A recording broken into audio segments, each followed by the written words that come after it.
Hi everybody, it's Mrs. Beamer. We're here with my daughter, Trisha Lynn, and her good friend, Arthur. Hi everybody, this is my little gecko. His name is Arthur. He's a leopard gecko, and he likes to climb around, and he likes to play with you, and he eats little tiny worms, and he lives right here in his cage, and he likes to be nice and warm in there.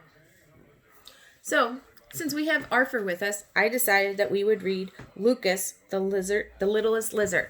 Now, I know I read this to you in school before, and you loved it, but I thought maybe Arthur would like to hear it too. So here we go. Look how little he is. He's little just like Arthur.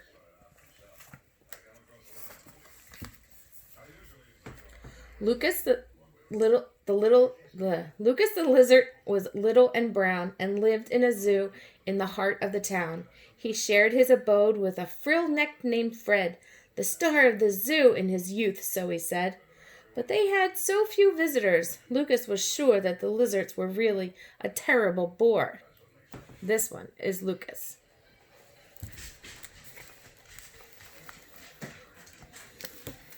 One day he asked Fred, "Where are our spectators?" "They're off," grumbled Fred, "watching green alligators." "It's time for the seal show. They're feeding the tigers. There's a new exhibition of black hairy spiders. To marvel at monkeys, they'll wander for miles, but nobody seems to care so much for the reptiles." "Surely," said Lucas, "you have to be wrong. It seems a visitor's coming along." See all those animals? We know we like the alligators. But Lucas the lizard was in for a fright when a sour-faced gent looked at him with spite and declared, "I believe, and I'm sure you'll agree, there are many more interesting creatures to see." "Than lizards?" Then he sauntered away. Lucas's heart sank in dismay.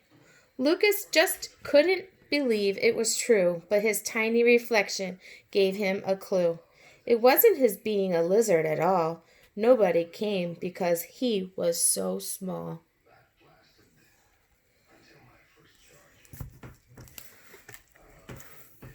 Lucas the lizard thought each day and night, then woke up one morning and said with delight, "I have an idea. I thought up a plan. I'll bring in the people. I know that I can. Just watch me. I'll be the new star of the zoo. If seals can do tricks, then the lizard can too."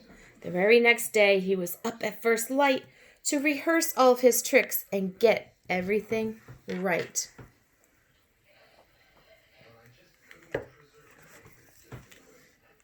He walked on his hands and danced on his shoes. He balanced a wobbly stick on his toes.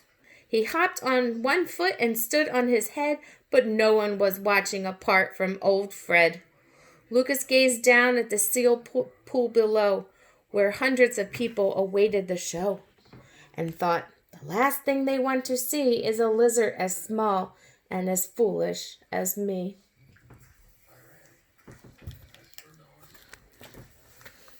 But Lucas was in for quite a surprise.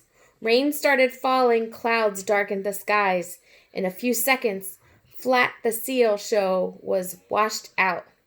The people were angry. They started to shout, "If they want a show they shall see, but first they will have to notice me," thought Lucas. Then a tiny girl said, "There's a lizard up there who stands on his head." Before long the crowd had gathered around to see Lucas perform. They made not a sound.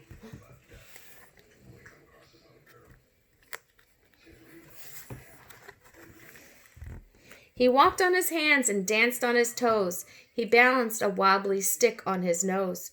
He hopped on one foot and stood on his head, and then took his bow beside his friend Fred. The crowd cheered for Lucas, the new star of the zoo, who couldn't believe his dream had come true. Now Lucas knows what's most important of all, to believe in your heart. You are never too small.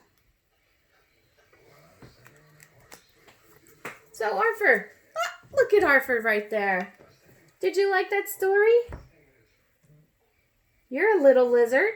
Would you want to be the star of the show? I think he does. What do you think? What kind of show would you like to be the star of? Would you do magic tricks? Gymnastics? Dance moves? Let me know. I'm sending home a paper to color too of a lizard. I want to see how good you color that at home. So send me a picture of it when you're done. Okay? Bye-bye for now. Bye-bye. Bye. Bye-bye.